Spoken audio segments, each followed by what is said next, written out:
When my family laughed at my broke life, they had no idea I was the one paying their bills. For 5 years, I let them mock me, exclude me from vacations I unknowingly funded, and call me worthless, all while secretly keeping their luxurious lifestyle afloat. But last night, everything changed. Because when my aunt looked me in the eyes and told me I'd always be a nobody, she had no idea I was about to take everything away. What started as just another humiliating family dinner would soon become the reckoning they never saw coming. I never thought I'd be sharing this, but after what happened at last night's family dinner, I need to get this off my chest. Fair warning, this might be long, but I promise it's worth the read. For years, my family has mocked me for living simply. They see my old Toyota, my small apartment, my lack of designer clothes, and assume I'm struggling. They laugh behind my back, whisper about how I never figured life out, and joke that I should take financial advice from them. But what they don't know, what they've never even considered, is that I am the only reason they're still living in comfort. 5 years ago, my parents died in a car accident, leaving behind a well-managed trust fund. I could have used that money to live lavishly, to buy a new house, to drive the kind of cars they flaunt. But instead, I honored my parents' legacy the way they would have wanted, by taking care of our family. My Aunt Diane, Uncle Richard, and my cousins Logan and Tyler all benefited from that decision. The mortgage on their house, paid 70% covered by me. The car payments for Logan's brand new sports car and Tyler's luxury sedan, also me. The vacations they take, the renovations they plan, even the golf club membership my uncle brags about. Every single expense, whether they realize it or not, has been covered by me. And they have no idea. They believe the money comes from some government assistance program for families of accident victims. They never asked questions, never expressed gratitude. They just assumed they deserved it. And I never corrected them. I let them believe what they wanted. Until now. Last night was supposed to be a normal Sunday dinner. I arrived at Aunt Diane's house, the same house my parents helped them buy years ago, carrying a homemade lasagna, my mother's recipe. As I stepped inside, the familiar hum of conversation drifted from the dining room. I was about to call out a greeting when I heard my name.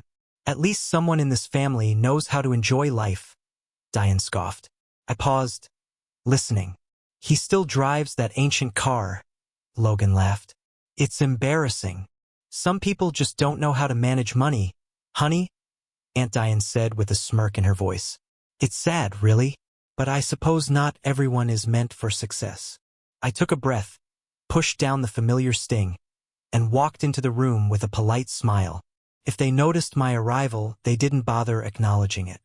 Instead, the conversation shifted to Logan's new luxury watch, then to Uncle Richard's latest golf outing, then to their upcoming family vacation, Hawaii this time.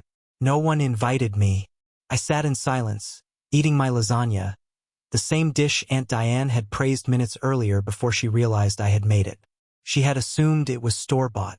She assumed I couldn't afford good food. Then it happened, the moment that changed everything. Diane put down her wine glass and looked at me with a faux-concerned expression.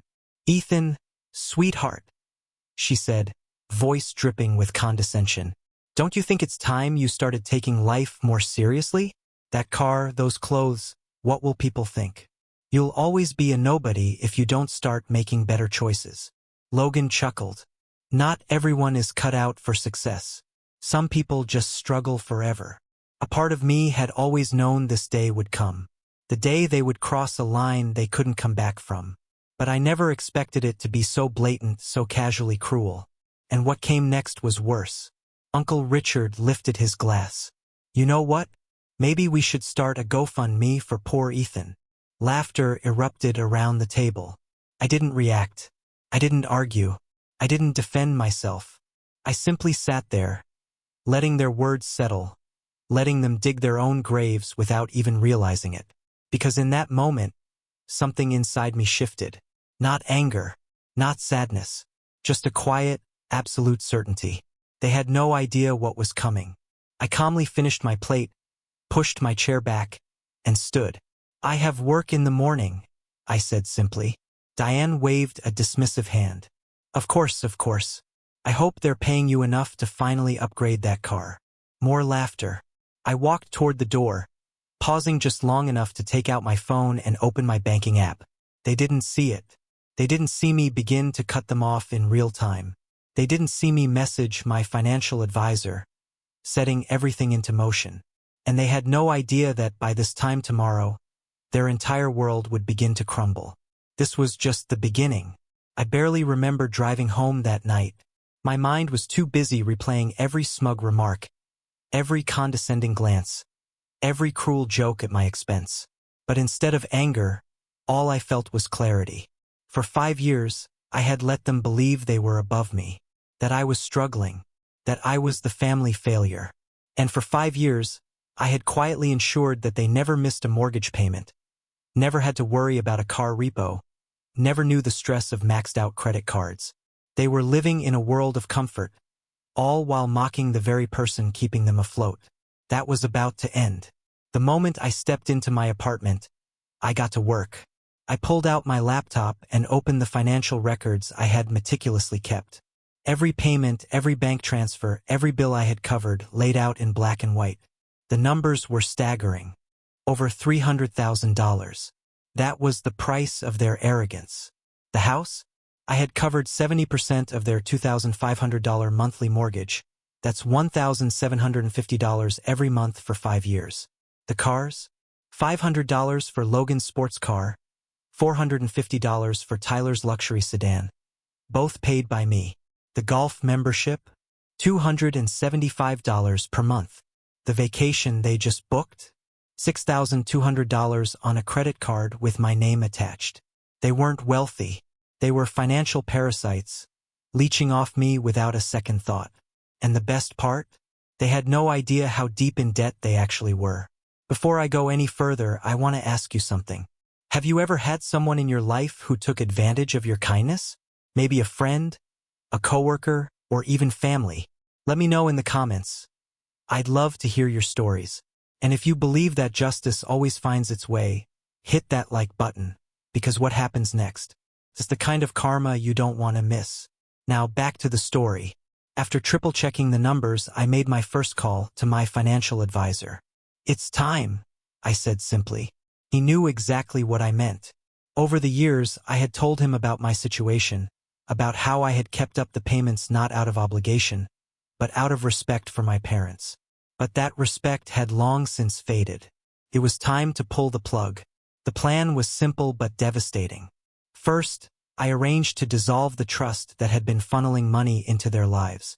No more automatic mortgage payments, no more covered car loans, no more mystery funds appearing in their accounts each month. Second, I set up withdrawal notices for the family credit cards. Within 48 hours, they would start receiving late payment warnings. Within 30 days, their credit scores would begin to nosedive. Finally, I scheduled an email.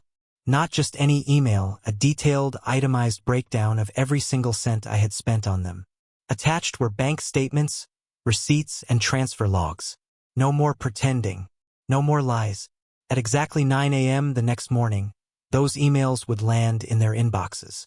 And that was just the beginning. But before that happened, something unexpected occurred. At 7:45 a.m., I woke up to loud, frantic knocking at my door. Aunt Diane. I almost laughed. It hadn't even been 12 hours, and she was already panicking. I opened the door to find her standing there, mascara-streaked and disheveled, gripping her phone like it was a lifeline. Behind her, Uncle Richard paced angrily in the hallway, face red, jaw clenched. "You can't do this," she blurted out the moment she saw me. "Ethan, sweetheart, we need to talk." I leaned against the doorframe, arms crossed. "About what?" Her eyes darted to her phone screen. I got this weird email saying the mortgage payment was declined. There must be some kind of mistake." "No mistake," I said evenly. Richard stopped pacing. "What the hell do you mean, no mistake?" I shrugged. "I mean, your free ride is over." Diane gasped, shaking her head like a child refusing to believe the truth. But the money was never from the government," I finished for her. "It was from me. Every house payment, every car loan, every vacation. It was me. And as of this morning, it's done." The silence was deafening. Then, as expected, the rage came. Richard stepped forward, jabbing a finger toward my chest. "You entitled little brat. After everything we've done for you, you pull this." I tilted my head. "What exactly have you done for me?" Diane's voice wavered. We took you in. We let you be part of our family." "You took me in?" I laughed coldly. "I've been paying for your lifestyle while you sat around calling me worthless.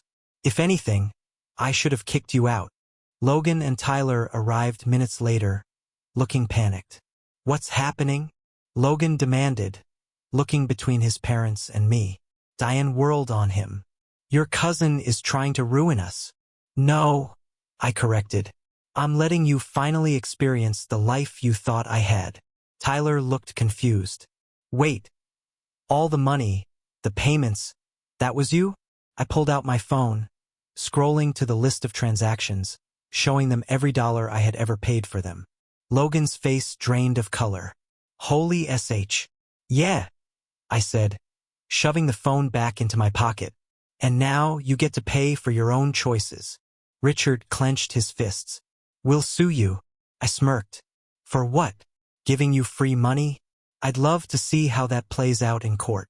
For the first time ever, I saw something in Diane's eyes I had never seen before. Fear. Not fear of losing money.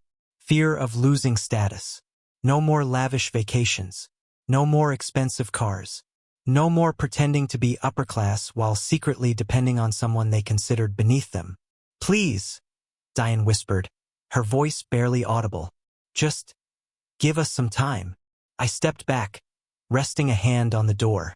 "You have 60 days. The mortgage, the cars, the credit cards, it's all in your name now. Good luck." And with that, I shut the door in their faces. I won't lie.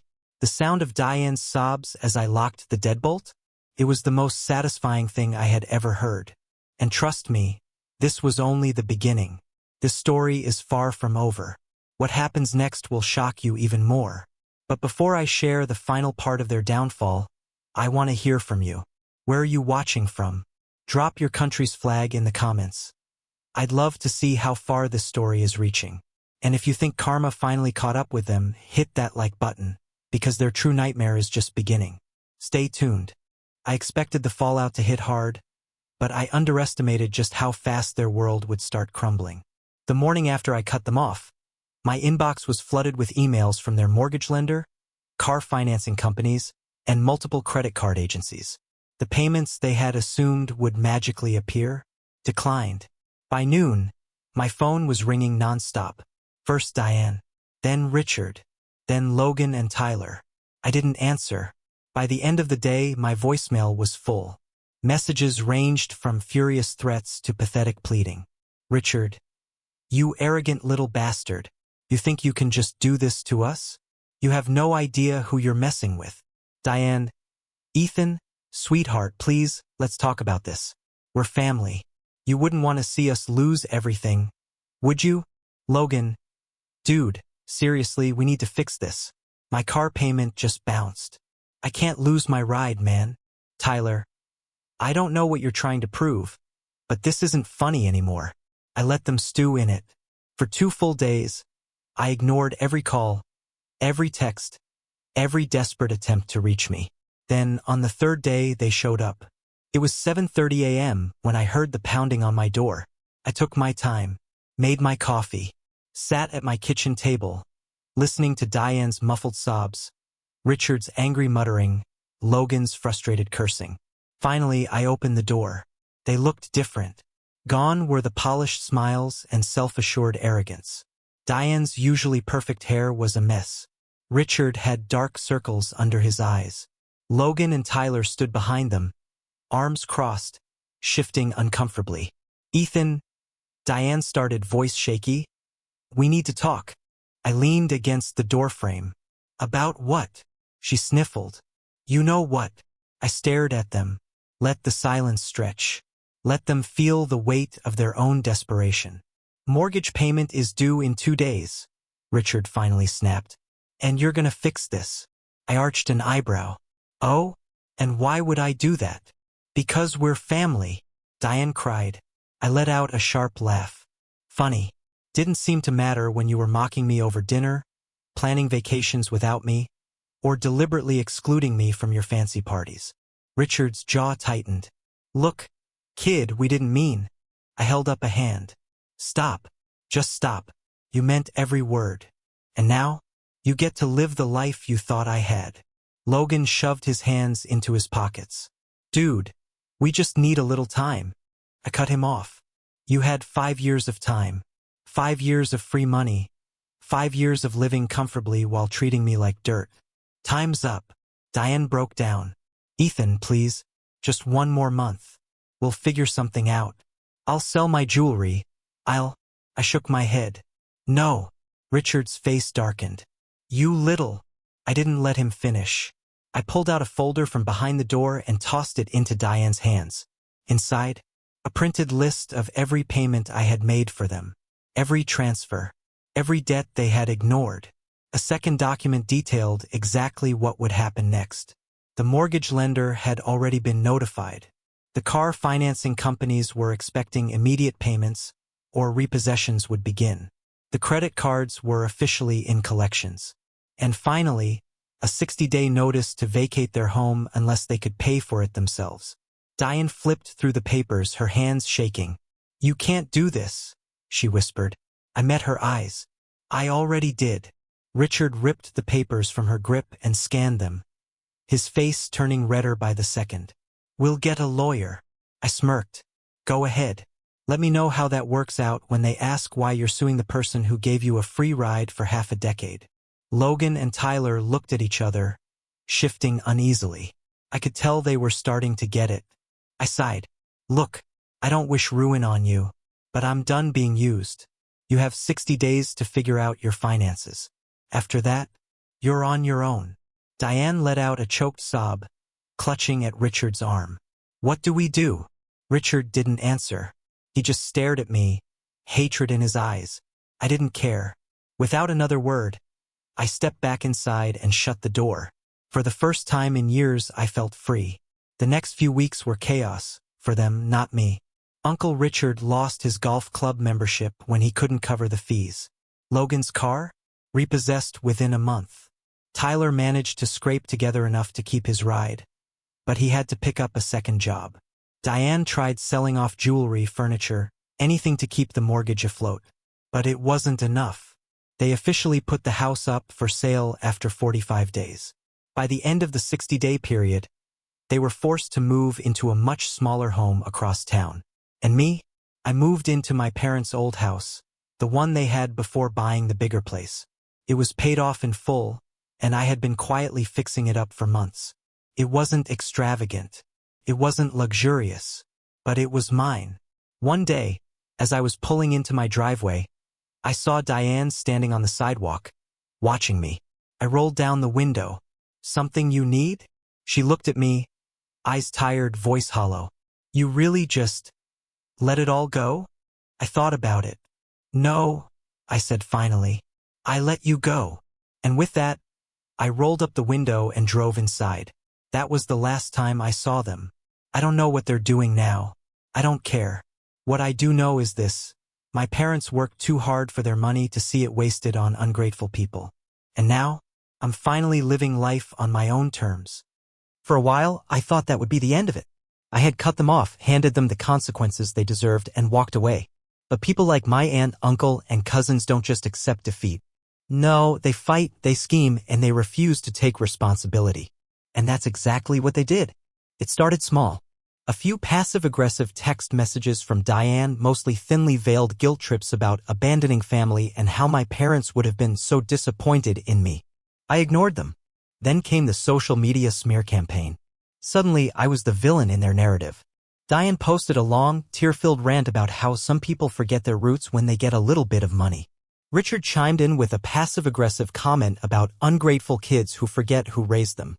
Logan and Tyler added their own takes, painting me as some cold-hearted relative who had cruelly abandoned them in their time of need.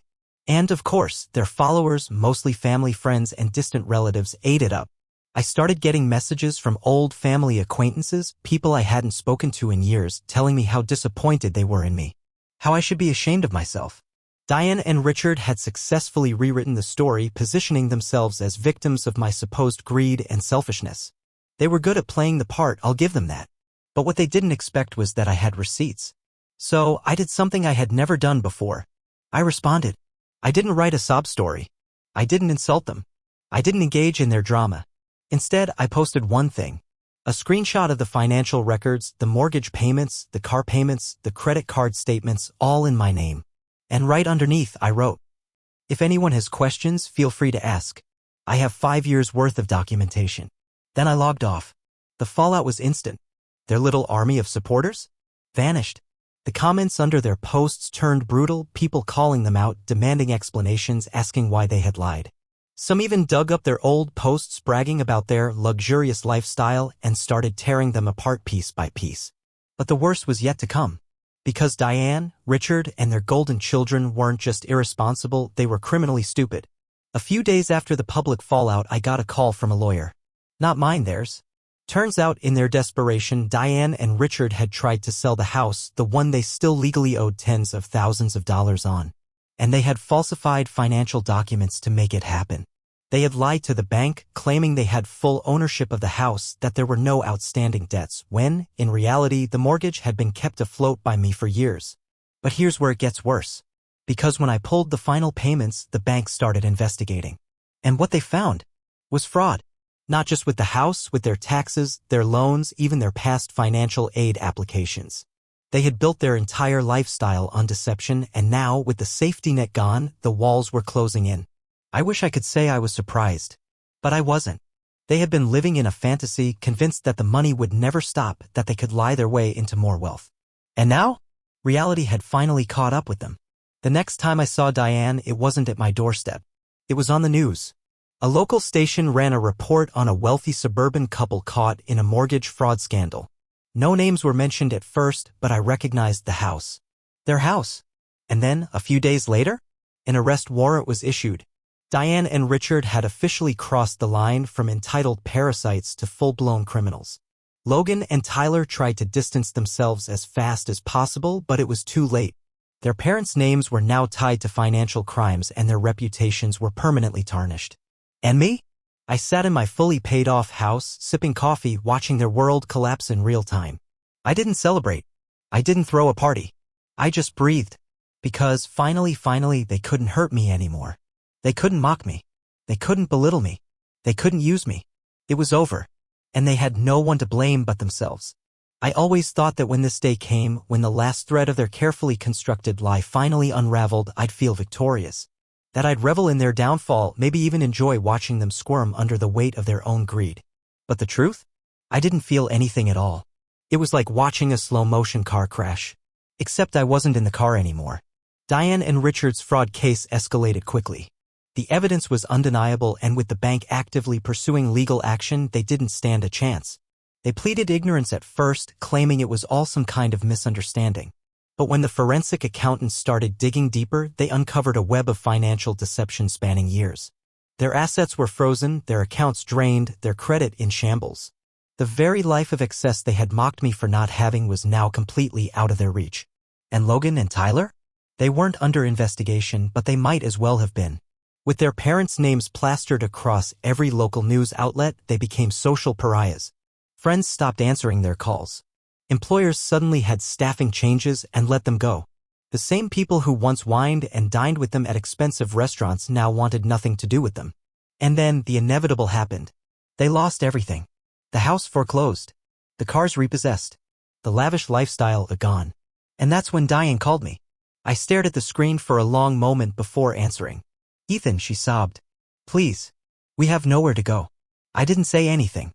She sniffled, composing herself. "We were wrong, okay? We were horrible to you, I know that. But this isn't fair. The bank, the legal fees, we're drowning. We just need time to get back on our feet." I took a slow breath. "So what do you want from me?"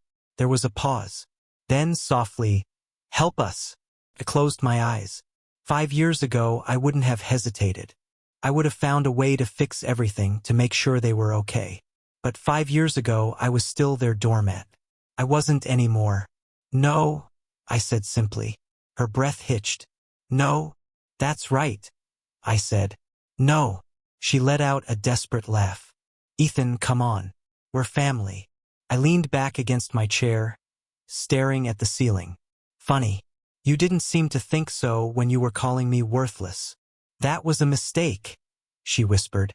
No, I said. It was the truth. Your truth. You meant every word. Silence stretched between us. Then, in a voice so small I barely heard it, she said, "What do we do?" I sighed. "You start over. Like the rest of us. Get a job. Get an apartment you can afford. Learn what it's like to actually work for your money instead of expecting it to just appear."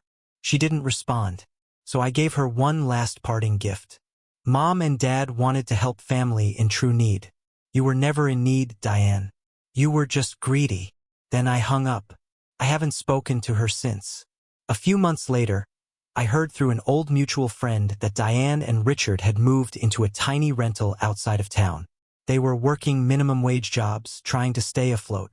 Logan and Tyler had moved to different states, trying to rebuild their lives away from the wreckage of their parents' mistakes. And me? I was still in my fully paid-off home, still driving my reliable Toyota, still living comfortably within my means. The difference? This time, there was no weight on my shoulders. No one to take care of but myself. No one to manipulate me. No one to mock me while secretly living off my money. Just peace. I think that's what my parents would have wanted for me. And for the first time in years, I finally had it. For years, Ethan gave selflessly, believing that family meant loyalty and support.